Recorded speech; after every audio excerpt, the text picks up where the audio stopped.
Roll call. Mayor Akinjo. Mayor Ariola. Present. Councilmember Craig. Supervisor Dollywall. Here. Supervisor Ding. Here. Councilmember Engel. Councilmember Enriquez. Here. Mayor Fugazi. Present. Councilmember Ponce. Present. Supervisor Rickman. Here. Mayor Sue. Here. Mayor Singh. Here. Councilmember Zuber. Here. Gary Giovanetti. Here. Grace Magsayo. Here. Bill Treza. Here. We have a quorum, Chair. Wonderful. At this point in the meeting, we have public comments. I know I have one request to speak card, but it is not until a later item. Is there anybody else that wishes to speak before the board? Seeing none, we'll move on then to the consent calendar. Are there any items that anybody would like to pull or have further information, or would somebody like to make a motion? We got two choices. Okay, we have Mayor Singh with a motion to approve. And we got a second from Mayor Craig. So, roll call? Mayor Ariola. Yes. Councilmember Craig. Yes. Supervisor Dollywall. Yes. Supervisor Ding. Yes. Councilmember Engel. Yes. Councilmember Enriquez. Yes. Mayor Fugazi. Yes. Councilmember Ponce. Yes. Supervisor Rickman. Yes. Mayor Singh. Yes. Mayor Sue. Yes. Councilmember Zuber. Yes. Motion carries. Wonderful. Moving on to action item 5A. SJCOG Inc. open a public hearing for the Koldani North Guard Road property preserve acquisition. Mr. Mayo. Good evening. We are here for a public hearing. We're going to ask to open the public hearing. We'll give the staff report and then receive comments from the public as well as the board, and then close the public hearing. The public hearing is now open. So this is the second public hearing we're having this month. The first was at HTAC earlier in the month. This is the second for the property. It's 372 acres of conservation easement we're looking at the Koldani property. It was noticed as required under the Habitat Plan in February out to the local jurisdictions as well as to the general public in the regional paper. And that was to announce the two public hearings that we have before any board action. We are looking at a property at 15600 North Guard Road. APN is 025-100-03. Steve Koldani and Jean Koldani are the vendors, and it's not to exceed $9,000 an acre. Overall, the property is 377 acres, of which we're looking at a 372-acre plus or minus conservation easement for impacts under the Habitat Plan as row and field crop mitigation. It is in the Delta Zone, and it does register at 2 to 6 feet above sea level per the United States Geological Service topography mapping. So it does fit our requirements. And as you can see on the map and in attachment 1, it is tucked right in there with many other preserves that we have in that general vicinity. If it does come forward, then we are going to be taking this with the preserve management plan that will be written to get economy of scale of other row crops in the Delta, as you can see, adjacent to this. So right now, we are just looking at the public hearing, taking any comment. In the future, if it does come back, there will be some fiscal. It will be the cost of the easement, the closing costs, and then any of the land management enhancement funds get put away for that. But again, that would come back if this is going through the process to be approved. So we're just looking for any comments from the public and then board for this public hearing.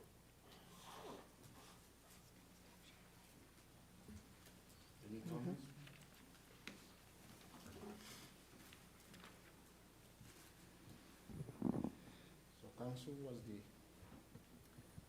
what's the motion? There's going to be no action on this, just any comments from the board. If not, then we can request to close the public hearing. Okay. Public hearing closed. Bring back to the board. All right. So we're getting on that B. The action item. No, that No, there's no action. So we're going to be. All right. Approve the draft measures case strategic plan. Very good. Thank you very much, Mr. Chair, and good afternoon, members of the board. My name is Ryan Niblock. Oh, we're getting a presentation put onto the screen. Give us just 1 second.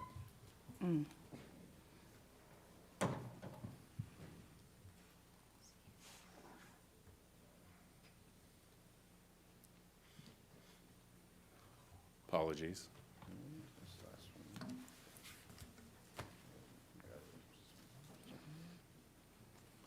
All right, so as I was saying, my name's Ryan Niblock, Deputy Director of Programming and Project Delivery, and today I'm here to talk to you about the Draft Measure K Strategic Plan. I'll briefly review the purpose and scope of the plan before outlining the Executive Committee's proposed urgent project assessment process. So first, let's go over the Measure K Strategic Plan. So the plan serves as an essential guide to inform the board's decision-making regarding Measure K funds. Measure K funds have made significant contributions to projects in your communities, including local street and road repair, roadway safety, congestion relief, passenger rail, bus and bus rapid transit, as well as bicycle and pedestrian projects. The Measure K Strategic Plan is a strategic framework that ensures that we honor the Measure K promise to the voter and provides consistency in our approach.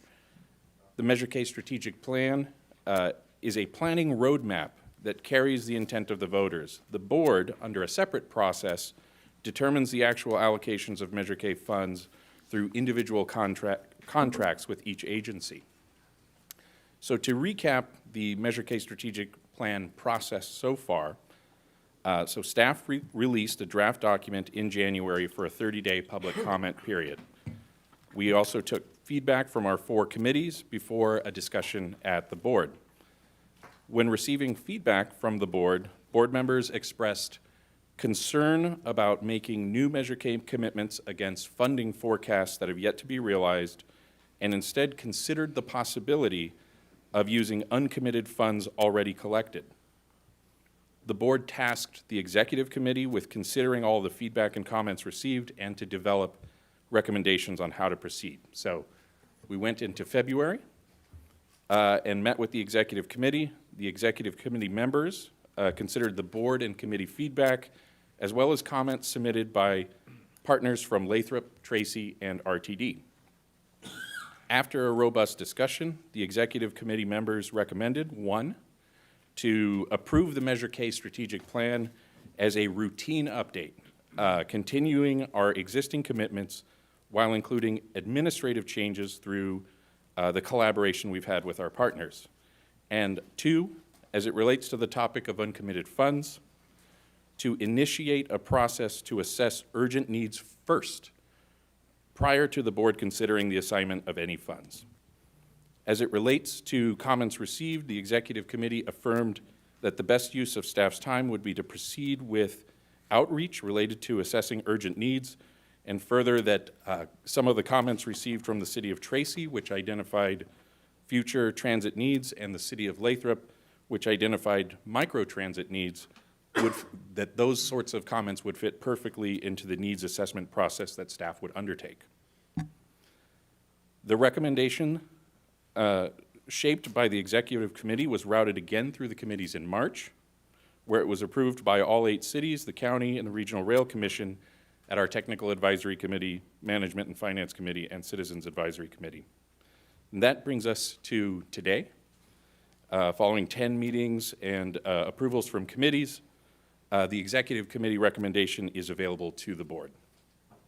So again, I'd like to reiterate the primary message received from the Executive Committee, and that message was identify the project, the urgent Measure K project needs first.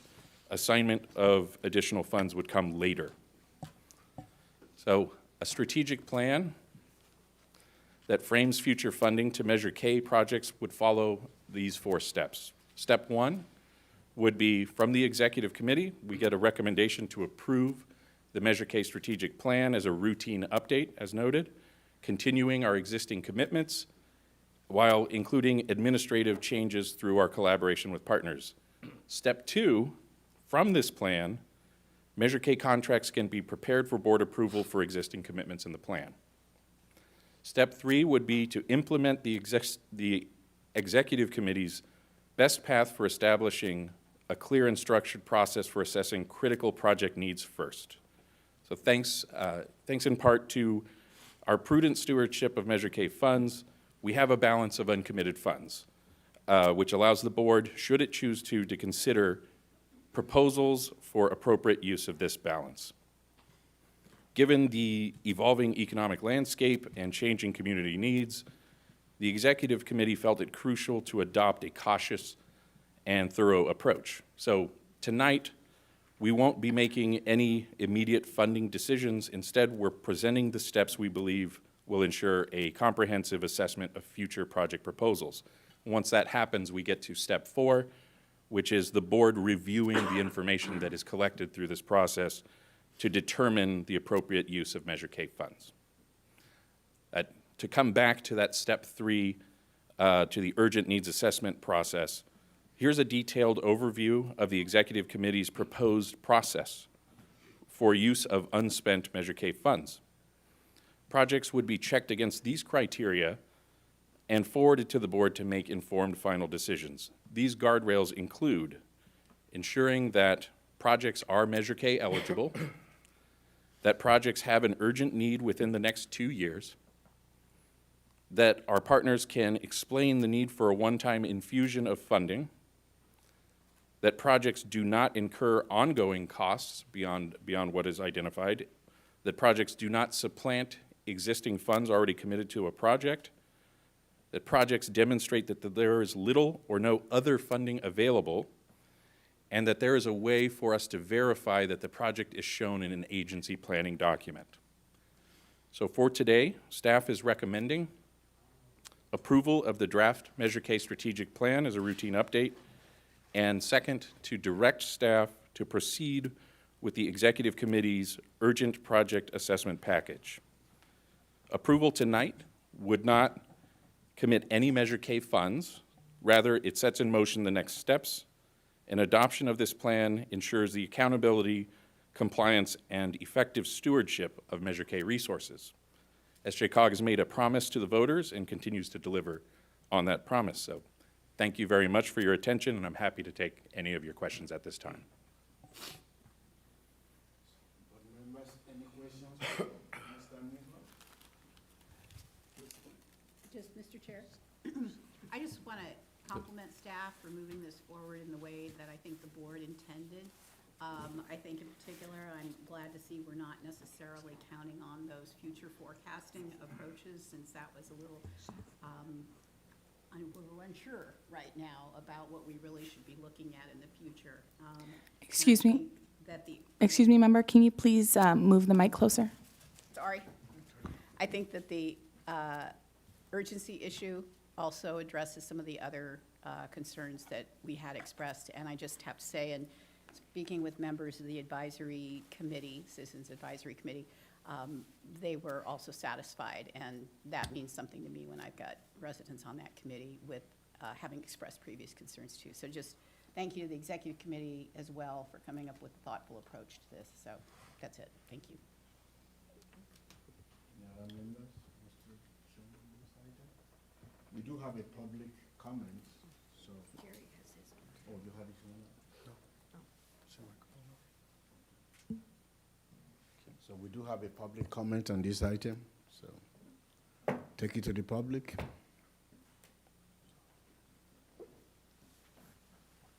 Mr. Chair, Directors, thank you for the opportunity to speak today.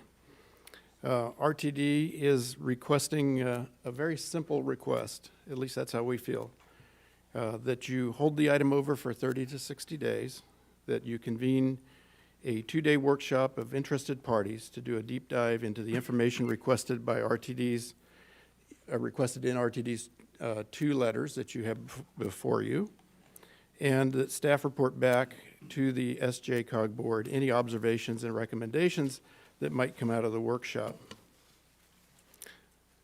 One of the things we've been clear throughout the last 90 days is that we, as RTD, have asked for a workshop, not just recently, but over the last 2 years, repeatedly asked for workshops.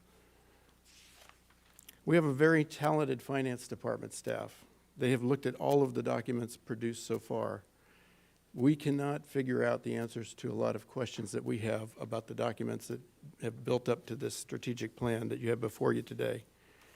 We think those questions can get answered through a deep dive workshop. We again think it's a simple ask. We don't understand why there's so much resistance to that. With the action today, RTD is being asked to agree to a 10-year cash flow estimate, acknowledging that you're holding over the disposition of the reserves, or what they call the unobligated or uncommitted revenues, for additional policy decision. But that's not our issue, the reserves today. We would hope to get into the reserves in a deeper dive in a workshop. We're a significant partner. We're a major recipient of these Measure K dollars, $5.7 million in operating this year and $6.7 million in capital this year. That makes us a pretty significant partner, a pretty interested partner in the item that you have before you. A major stakeholder, I call it a stockholder in Measure K program. As you might know, RTD has approximately 10,000 system-wide riders. We connect the cities in San Joaquin County, including 3 colleges, UOP, Delta, and Humphreys, and provide commuter service to Sacramento and to Dublin BART Station. Additionally, if you hold this action over for 30 to 60 days, in addition to convening the requested workshop, SJCOG staff could probably make presentations and receive feedback from the San Joaquin Business Partnership, the Business Council of San Joaquin, the Greater Chamber of Commerce. From what I understand, they may not have received any kinds of briefings at their boards about this plan that you have before you. Certainly, these business partners have a vested interest in the Measure K program, likely having been instrumental in the ballot measure campaign and the Measure K extension. Is it really a crazy idea to request to have a deep dive into the numbers that produce the plan that you have before you? I don't know what frequency these plans are done.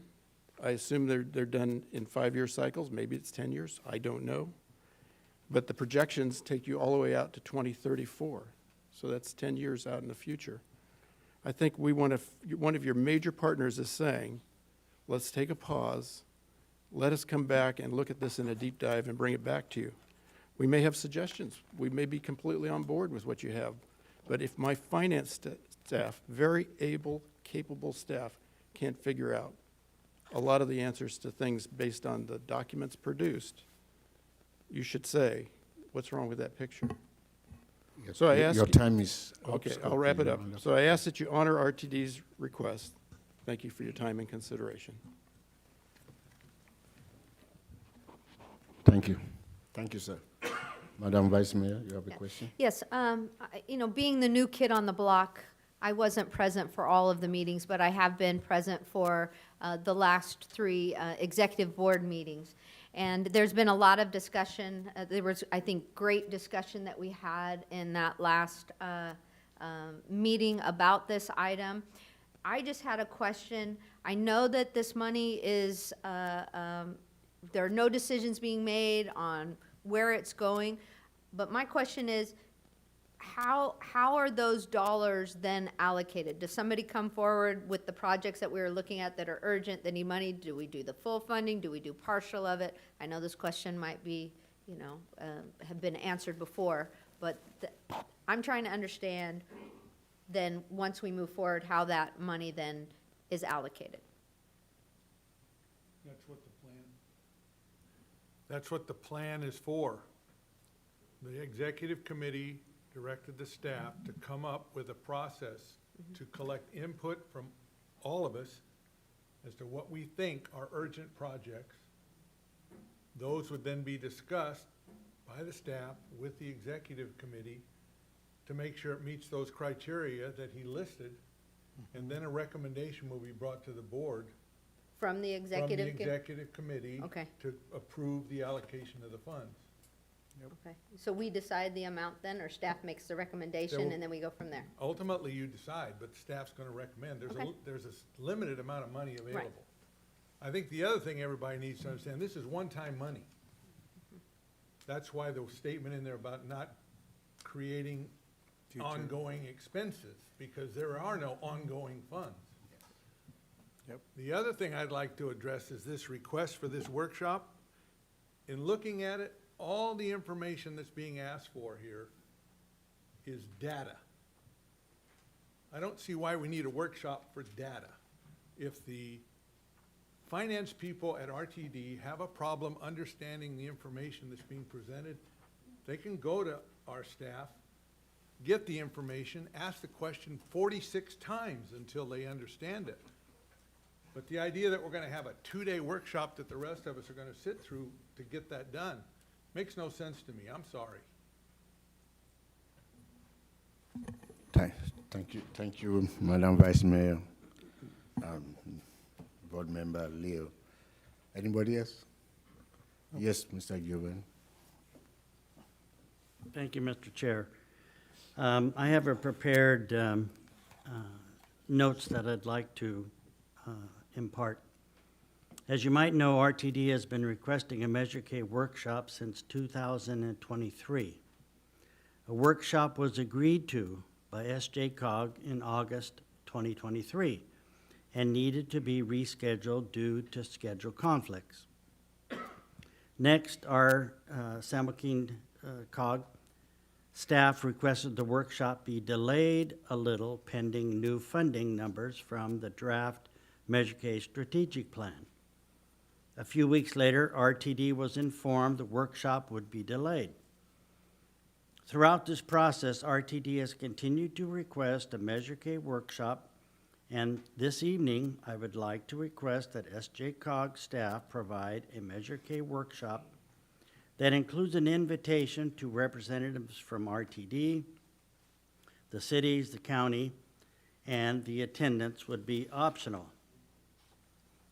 At a minimum, the workshop should include the topics requested in RTD's letters to SJCOG dated January 15, 2025, and March 13, 2025, which you have before you. I would appreciate your support and request the following motion. Hold this item for 30 to 60 days.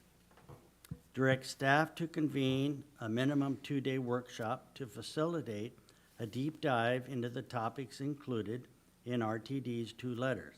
And report back any recommendations the attendees may make as a result of the workshop. Thank you for your consideration. Thank you, sir. Next. Anybody else? So, Council, we do have, is that a motion, Mr. Giovanni? Chair, Chair, You can't do a Yep. motion. You still have the public. Okay. I had a question. You still have public so comments. if I could address that, Mr. Chair. So, the council over here. So as RT is a non-voting member, so the motion would have to come from one of the voting members. That was a recommendation for one of the voting members to make that motion. So any motion that you'd be taking action on would be from one of the voting members of the council. Thank you, sir. Yes, Mayor. Thank you, Chair. The only question I had was for staff in, what does the timeline look like for the Executive Committee's urgent project assessment package to return to this body? Board member, if I can, Diane Nguyen, Executive Director, if I can take that question immediately.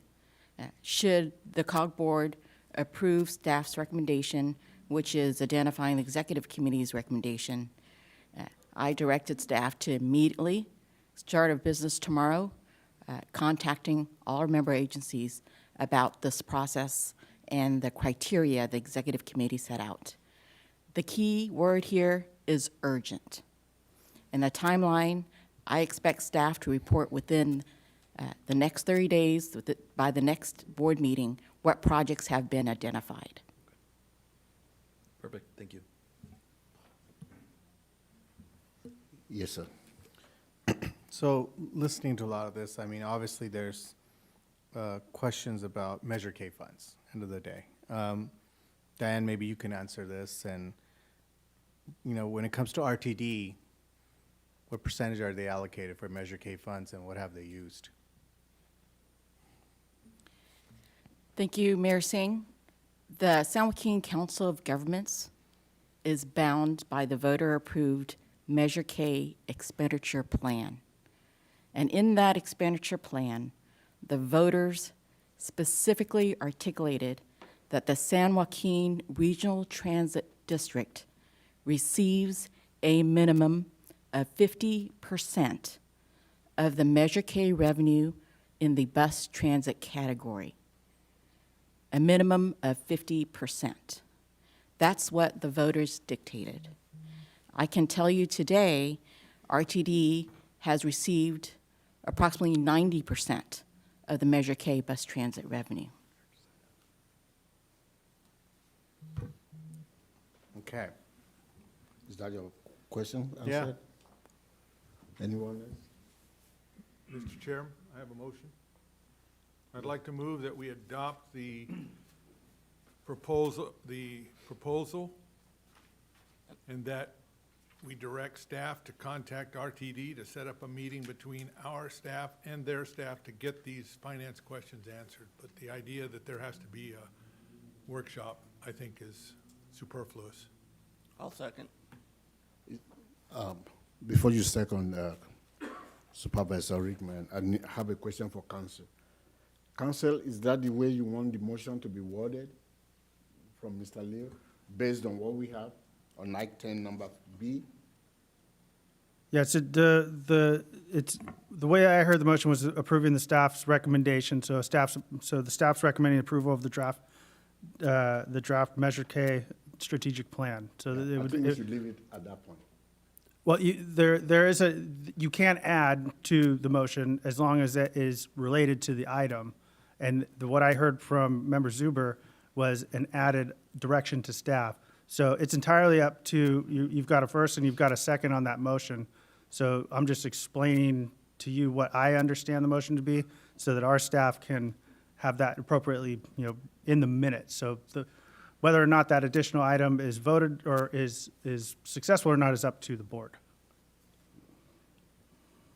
Mr. Zuba, could you want to modify your motion to specifically state what the item says on item number B? We already have a We motion have- and a second. I'm going to leave the motion the way it is. Yeah. That it's to approve the strategic plan and direct the staff to contact RTD to address their questions about finances. The reason I have a little bit of concern with the motion is because of what the director, our CEO, said, the urgency of the matter. You yourself have concluded that most of these things are data-driven and data-based. Why don't we just move ahead with a straight-up motion? And that's the reason I have it. The two things they're two actions that I'm telling them to do, but they're not tied together. Yeah, you can still move forward. They can still move forward with this, they can bring back a recommendation while they're addressing their problems. Okay. And I Okay, think. point of you- order, we have a motion and a second on the floor. Let's vote on that and see what happens there first. Didn't you also need to close public comments? Okay, all right, so we bring it back. Any question, any more question from the public anyway? So we bring it back to the board. So we have a motion from Board Member Leo and a second from Board Member Supervisor Rickman. What's the pleasure on the motion? Roll call. Roll call, please, on the motion. Mayor Akinjo, Yes, please. Mayor Ariola, Yes. Councilmember Craig. Yes. Supervisor Dollywall, Yes. Supervisor Ding, Yes. Councilmember Engel. Yes. Councilmember Enriquez, Yes. Mayor Fugazi, Yes. Councilmember Ponce, Yes. Supervisor Rickman, Yes. Mayor Singh, Yes. Mayor Sue, Yes. Councilmember Zuber. Yes. Motion carries. All right. Moving right along. Information items. No presentation unless requested by a board member. Do we have any presentation? We're going to discussion items. Oh, right here. Oh, 6. Oh, item number 6. My apology. Have a discussion item. Yes, please. Thank you, Chair. Members of the board, Isaiah Anderson, Associate Regional Planner, SJCOG. Here with some exciting updates on the SJCOG's partnership with University of the Pacific Center for Business and Policy Research, or CBPR, and some program updates on deliverables. Next slide. So SJCOG has maintained a strong partnership with CBPR since its establishment in 2004. CBPR was originally created to engage local agencies in San Joaquin County in collaborative efforts to promote regional economic development. This partnership represents 15+ years of collaboration, producing high-quality, data-driven work products, such as forecasts, census data, and speaker series, which I will update you on today. Next. So as I mentioned, I have 3 main updates for you today. Firstly, the final draft of the 2025 demographic and employment forecast. Secondly, we have a brand new SJC San Joaquin County Data Compass website. And third, we have a new speaker series installment coming up on April 2nd, and I'll dive into each of those briefly. Next. So first, let me begin with the 2025 San Joaquin County Demographic and Employment Forecast. This document was completed in coordination with city staff, so I'd like to thank everybody for their collaboration on this. This document has major implications for the Regional Transportation Plan and Sustainable Community Strategy, or SCS, as well as for project planning and funding. One of the most interesting themes to come out of this forecast is the aging of our region's senior population, which shows a 65% increase over the next 25 years, and the slowdown of growth of our younger population, which shows 3.7% decrease over the same time period. So given this has implications for the healthcare system, implications for workforce and training system, and implications for interregional growth dynamics. There's a link in the staff report to view the final draft. Next, we're excited to unveil a new census data indicators webpage called SJC Data Compass. That's at sjcdatacompass.org. And that is replacing the current Community Pulse website on our webpage with a fresh set of updated transportation, demographic, economic data, and more. This site is designed to be more engaging and user-friendly, so I hope everybody can check that out. And next, lastly, we have a new speakers series installment coming up, and we hope all of you will attend. This expert-driven panel will be a hybrid webinar event hosted in this room on April 2nd. Again, everybody's invited. There's registration info in the staff report and the flyer attached. Speakers will include Dr. Thomas Pogue from CBPR, who is one of the lead authors of the forecast, as well as chief economists and demographers from the California Department of Finance. So again, this hybrid event will be hosted next week, April 2nd, at 12 o'clock noon in this room or on Zoom. You can register, again, through the flyer in the staff report, and we hope all of you will attend. So that concludes my updates. Thank you. Any questions for? Just informational, Mr. Chair. Well, that's okay, it's gone now. The data information that you're collecting, demographics and the like, is that being distributed out to all of the jurisdictions, or how are you getting that information out? Because clearly that's a useful update for all municipalities. Yeah, all the information is just available online, and that's all census data that's been gathered and organized into nice charts that are easy to navigate and follow. So again, that's at the sjcdatacompass.org. There's links on our website, and otherwise, a lot of this sort of census data, demographic information is in the forecast itself. If I might just add to that very quickly, Kim Anderson, and if any of your staff actually has specialized data that you need, that can be requested directly from Isaiah. We do serve as an affiliate of the state data census. Let me try that again. The State Data Center. So we're happy to take any specific requests, and our friends over at CBPR also help us with that. That's part of our contract with them. Well, just a quick question. Did you ever look at the finance part of the demographics issue when you're looking at this data? For finance, typically we stick to just the demographics, but that could definitely be a topic of conversation at the webinar next week with the demographers from the Department of Finance. I'm sure that that could create an interesting discussion. And the reason is that I think the COVID-19, which you said that will be speakers upon, the funding has been defunded already by the federal government. So when you are looking at all these data, I was thinking that if you are looking at our area, for instance, our region, job-wise, Yeah, I think the finance should be able to balance those things up. absolutely. All right. Thank you, Mr. Isaiah. Thank you. Thank you. All right. Settling down to item number 7, SJCOG Deep's new ride merchant application.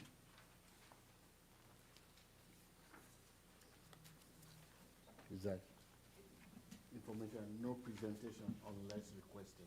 Any requests by board members on this item? Bearing none. Yeah. Item number 8, Chair's report. Isn't that something that SJCOG is involved in traffic mitigation? That's one of the policy of SJCOG. We need to do mitigation on some of our roads, and not because I was late, but this has been consistent.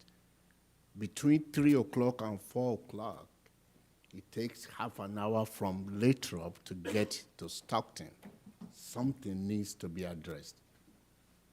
You know, honestly speaking, and it is still, even every time I come here, I always bring the item up, even in just ordinary public comments, that if we are mitigating some of this traffic, there's some timing that needs to be looked at, you know, on our roads and stuff. Okay, I just need to bring that up. But thank you to our executive director for the transparency that I'm seeing in SJCOG. There's some things I saw on item K, item D, that I was not here to present upon or to ask questions. But not everybody, not every organization has that transparency involved in when they present salaries, when they present compensation, when they present all these things to the public to see. You know, it's very interesting to see that we do not have many of the issues like unfunded liabilities and stuff like that. It looks like SJCOG was able to avoid many of these pitfalls. So I don't know how that translates to retention, but I was really, really surprised to read about all these things that our staff has to deal with when you work for SJCOG. So thank you so much for the transparency. And then I try to congratulate our mayor of Tracy, Mayor Dan Ariola, for the new appointment. Yeah, thank you. I think if we are not at the table, probably we are the menu. That's the popular saying. So all these things that we are seeing is new to me, it's new to many of us here at the new board members. But thank you for at least getting to be on the table with all these organizations. And I think it bodes well for this region in the future. That's all I have for the staff report. Thank you. For the chair's report. So any comments from the board members' report? Yes, Madam Vice Chair. I don't know if this is appropriate place, but I do want to thank the district director for Caltrans for the work that's being done. It is a noticeable change. We've received a lot of compliments for it, so I wanted to pass that on to you. I also wanted to let those who haven't been following, this is a regional item that will hopefully be coming in terms of, if you've been listening about the shipbuilding. We just had a tour out there for a number of people that this would be a boom for everyone. We're talking about thousands of jobs, and so I know it's not, well, it's a different type of transportation, but I still wanted to keep you all abreast, and hopefully you'll support the effort moving forward with that, because we need everybody speaking the same language in order to get shipbuilding possibly here in San Joaquin County. So that's all. I just want to follow up on the comment of Caltrans, and thank you very much for this update report. Not only did I read it all the way through and underscore those areas where I know that Caltrans has been very evident in cleanups on Highway 99, 12, Victor Road, and I know they happen on a reoccurring basis, but it was something that I made sure I forwarded to our Public Works Department and our city manager, because I'm not sure that they all got this, to see what those projects were and the effort that's going in within the regional context. I think that was a good point made. We are regional, and so you are all over, and we have had a very good relationship with our liaison for District 10. Whenever we have a need for a cleanup, we give Mr. Highfield a call, and we understand where we are in the schedule. I have one question, and maybe this is something you can answer or not, but while we've all been working together, county working with us, our city police, our community liaison officers, and those who actually provide services to the homeless who are in some of those encampments, I want to better understand what happens to the trash. And so I've heard some confusing stories about we can't take the trash away. We can work together to take the people away, but only Caltrans can take the trash away, I think is what I've heard. Are we misunderstanding that? Maybe you could clarify that for us. Well, that has been our practice, is that whatever trash we gather from our state right-of-way, is that we haul it off.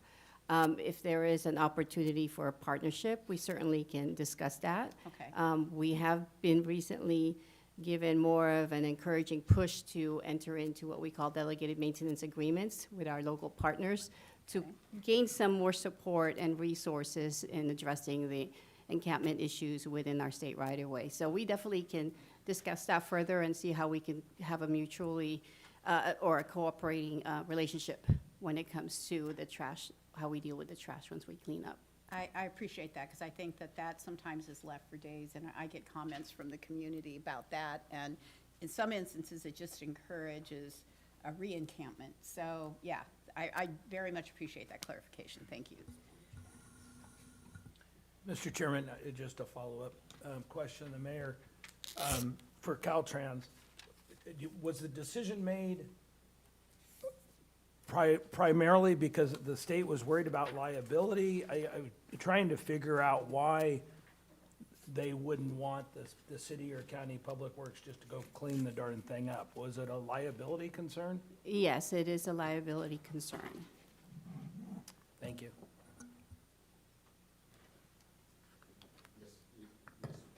Thank you, Chairman.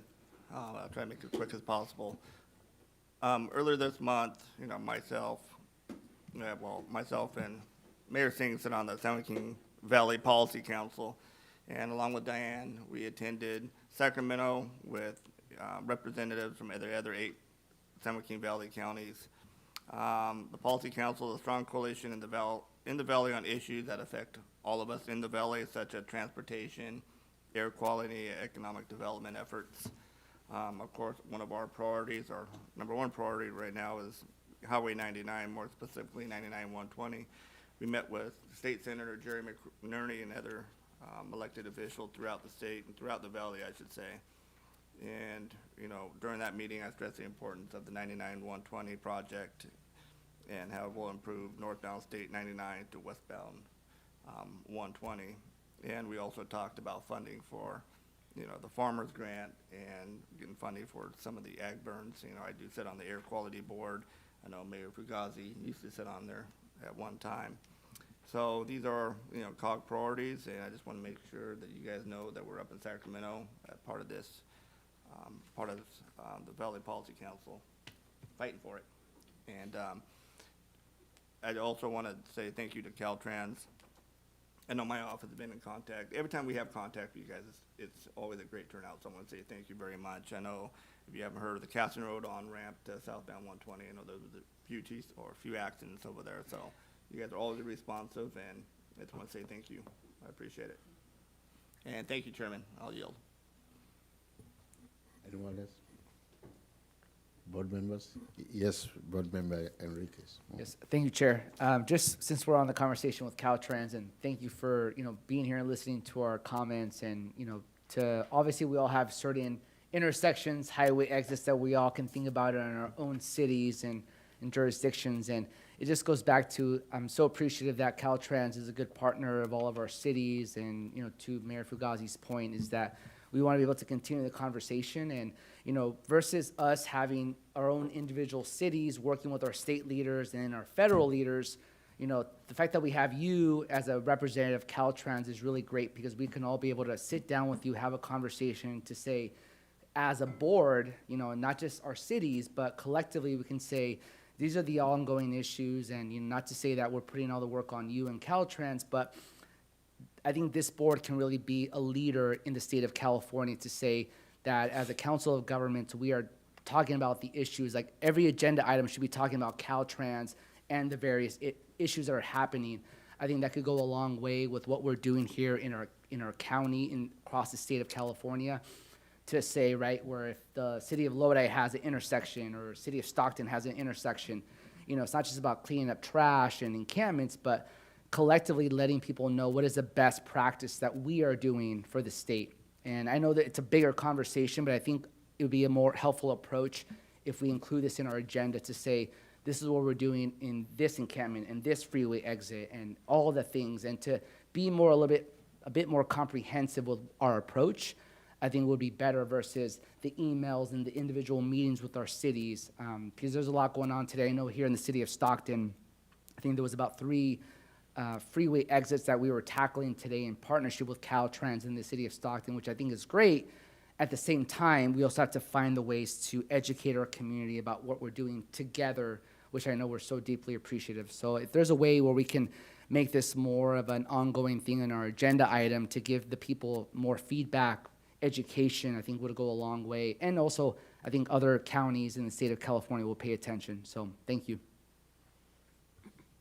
Thank you, sir. Yeah, Caltrans, I didn't mean to pile on, but I as well get a comment. So whose jurisdiction is this one where the unhoused are tunneling, are building tunnels under the bridges? Is that you guys, or is that the cities that are concerned? The most recent ones were Caltrans right-of-way. The ones that were discovered, I think, earlier this month, which my team has been out correcting those deficiencies, and I believe they're done. So how do you do? You just patch the tunnel, or what do you? Or you involve the city, or what do you do? Well, we initially assessed the areas to ensure that the freeway, the pavement is stable, and if there's something more than just, like you mentioned, patch or put back the dirt, then we'll take care of it. And our maintenance crews, they're able to do that, but it does take some. We have to assess the location to make sure there's no structural deficiencies created by the tunnels. If there are, then we'd have to bring in our experts to do further assessments and approach it differently. Well, thank you for your proactive approach. Thank you. All right. So we're coming right back at you. Ex-officio board members report. So San Joaquin Regional Transit District, Mr. Gary Giovannitti. Thank you, Mr. Chair. RTD hosted 2 Move Downtown workshops at the Downtown Transit Center, March 11 and 12. The Move Downtown project is funded by a Caltrans planning grant to SJCOG, with the city of Stockton taking the lead for the development of a multimodal transportation and land use compatibility action plan. This project will analyze the multimodal transportation network and land use capability to improve safety, mobility, economic vitality, and sustainability. The downtown study area includes an approximate 1.5 square miles from Oak Street from the north to the Amtrak station, BNSF rail tracks to the south, Center Street from the west to Airport Way to the east.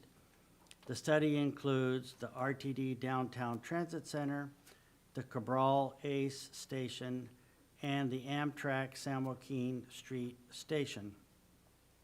The working group includes San Joaquin Regional Transit District, San Joaquin COG, City of Stockton, San Joaquin Regional Rail Commission, RTD, and many other organizations and community representatives. If I can editorialize, this was a great teamwork effort with serious collaboration from all of those agencies. The project will result in a combined vision and implementation plan with the recommended land use strategies and transportation investments within the funding strategies of downtown Stockton. It is anticipated a draft plan will be available for public comment in June and a final draft plan in December 25. Next, on February 25, RTD received 3 first-place awards at the 2025 American Public Transportation Association Marketing, Communication, and Customer Experience Workshop in Long Beach, California.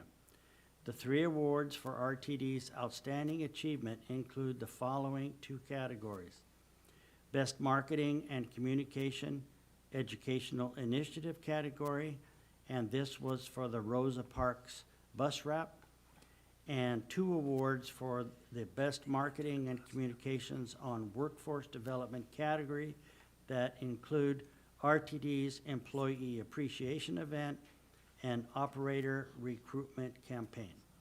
Thank you, Mr. Chair. Thank you, sir. It's nice to always have those awards. Yep. Yes. Caltrans District 10, if you have anything else to add. I'm not sure if you'll call this nice, but I'd like to share that this coming weekend, we will be doing another 55-hour lane closure on the southbound I-5. The closure will be between 8 Mile Road and Hammer Road, and it's on the southbound, and this is to help facilitate more work on the main line. And the hope is by utilizing the 55-hour closures, which begin on Friday night and end on Monday morning, that will help us expedite the actual construction work, getting all lanes back to the traveling public as soon as possible. So please look out for that, and we will be issuing social media reminders and press releases as we're already close to it. So it has been happening, but we will continue to make sure we do the proper outreach. As a reminder, our State Highway System Management Plan was released for public review in February. The comment period is ending March 31st. We do encourage comments to be submitted to our Asset Management Division in headquarters. State Highway System Management Plan is a plan that helps us or guides us in where we invest our state transportation dollars within the state right-of-way, and it covers the next 10 years. I do have some grant opportunities. The U.S. Department of Energy has issued a call for applications under its Vehicle Technology Office Grant Program. It supports innovation to reduce the energy and costs needed to move goods and people across the U.S. The available funding for this is $88 million, and the deadline to apply is June 18, 2025. Another one is for Rural and Tribal Pilot Program, call for application. Again, USDOE has issued a call for applications under the Rural and Tribal System Pilot Program for planning and design phase activities and for developing transportation projects in rural or tribal communities. The available funding for this is $27 million with a deadline April 17, 2025. And the California Energy Commission issued a call for applications under its Rural Electric Vehicle Charging Program. This program invests in projects that support the installation of light-duty electric vehicle charging infrastructure to facilitate transition to facilitate our transition to zero-emission transportation technology. The available funding for this grant is $10 million with a deadline of May 23rd, 2025. And that concludes my report. Question? Anybody? Members of the board? I just have a quick comment. Are all these state grants or they have a federal leaning to it? They're federal grants, the ones that So then, you don't have to answer these questions. Maybe the board can consider these. Since there are so many languages now that cannot be included in our grant applications. How are we have so much money laying on the table. How do we qualify for all these things? Who wants to speak to that? Yeah.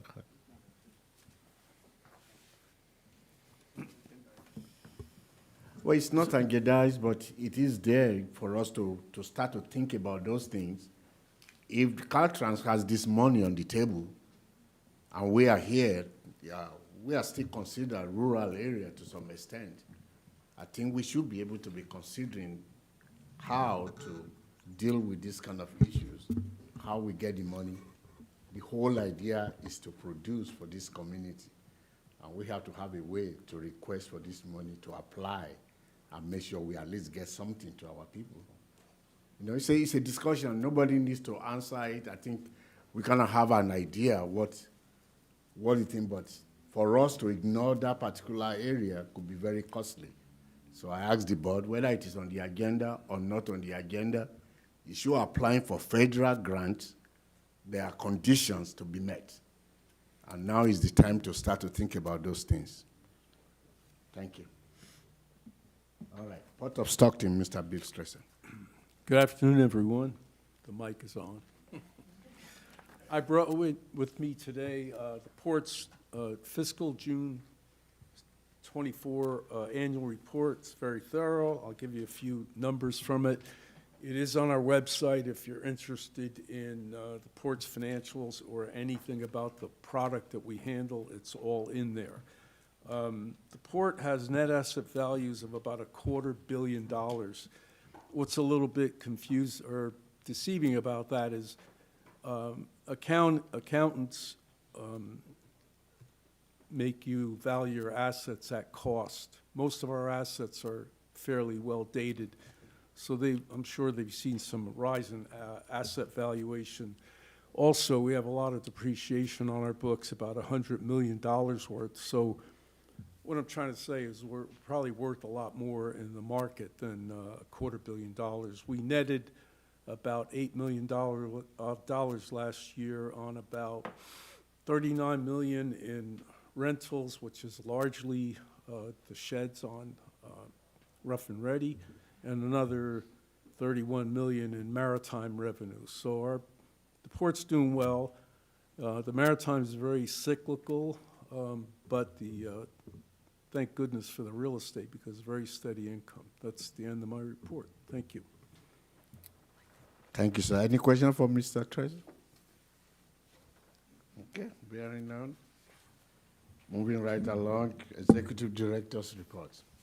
Yes, Thank you, Chair Kinjo. And if I can direct staff to load up the slides from the SJCOG award ceremony, I wanted to share with the full board that the San Joaquin Council of Governments was recognized for regional innovation excellence by the state agency that we're a member of, California Councils of Governments. Supervisor Rickman is a member appointed by this board to represent us on CalCog and was the one to accept and provide some remarks on the award. If you can slide through that is a picture of the award. It's a little bit bigger than the actual award, which fits in the palm of your hands, but we really were thrilled to receive this recognition among other COGs in the state of California for the Stockton Mobility Collective. This award means a lot for us as your staff because in 2020, during COVID, the staff worked very hard in writing a grant for this first-time opportunity. If you can scroll through the slides, for this first-time opportunity from the California Air Resources Board. We secured over $7 million. We're one of only several recipients for this first-time grant, and it brought and infused innovative transportation to Stockton residents, electric bike share, electric car share, a transit mobile app, as well as workforce development. This investment from California Air Resources Board led to continuing initiatives as we wrap up the grant. I wanted to thank Supervisor Rickman for providing the remarks on behalf of SJCOG, and of course, pictured our representatives from this board, including Chair Kinjo, Vice Chair Fugazi, and Stockton Council members Enriquez and Ponce. Thank you. This picture is only a subset of the staff and the partners that were the workforce behind, the work effort behind this project over the last several years. In fact, there was so much of us on the stage, Joel Campos feared the stage would collapse as it gave way, as more of us got on the stage. We had more tenfold in support from the member agencies, from the community partners, from business organizations, from the nonprofits, from all the transit agencies that made this project happen. So we happily accept this award for SJCOG and our regional partners. Thank you to the California Air Resources Board for infusing these dollars and trusting SJCOG to deliver. We're the first agency that received the grant to complete the grant. So this is very exciting for all of us. And I have to say, thank you to my staff. The heavy lift is behind me and behind these doors. I do want to make a couple other remarks. Thanks for the photo. We will have a first kickoff this year of the Mega Region Working Group meeting. I know that Supervisor Rickman mentioned the San Joaquin Valley Policy Council. He and several board members, Member Zuber, now Member Areola, and Member Singh are part of your representatives on the Metropolitan Transportation Commission, the Sacramento Area Council of Governments, and SJCOG Mega Region Working Group, our partners north and west of us. And their meeting kicks off, the first meeting tomorrow, and they will be discussing a regional transportation plan, the Mega Region Dozen, which is the idea that came from this agency to identify the 12 most important projects in the region to advocate for funding, 4 projects from each of our areas. We'll be getting an update on that, and also discussing cap and trade policy that's happening here in the state. So anyone who wants to tune into that meeting, it is advertised on our COG website. It's available via Zoom to the public. The last thing I want to mention is with the Trump administration and the upcoming One Voice trip, I will say that we are very excited. The administration, I feel, has opened a lot of doors for the projects that represent the One Voice program that this board adopted last month. We're following it closely. In fact, senators are opening up applications for the federal earmarks as we speak. There's a deadline tomorrow, and there's a deadline next week. We are submitting, per the board's direction, for our 2 projects, I-205 managed lanes and the Highway 99-120 Phase 1B project. This opportunity with the Trump administration means really, from my perspective, closer alignment with our package of projects, with this administration's policies and priorities. We're seeing a package of projects that invests in highways, that invests in interchanges and roadways, that invests in projects that will improve safety, improve congestion, and bring about economic development, and ultimately invest in San Joaquin residents, which means put San Joaquin first, puts America first. So that's what I see about our program of projects. I'm very excited to have us hit the ground in D.C.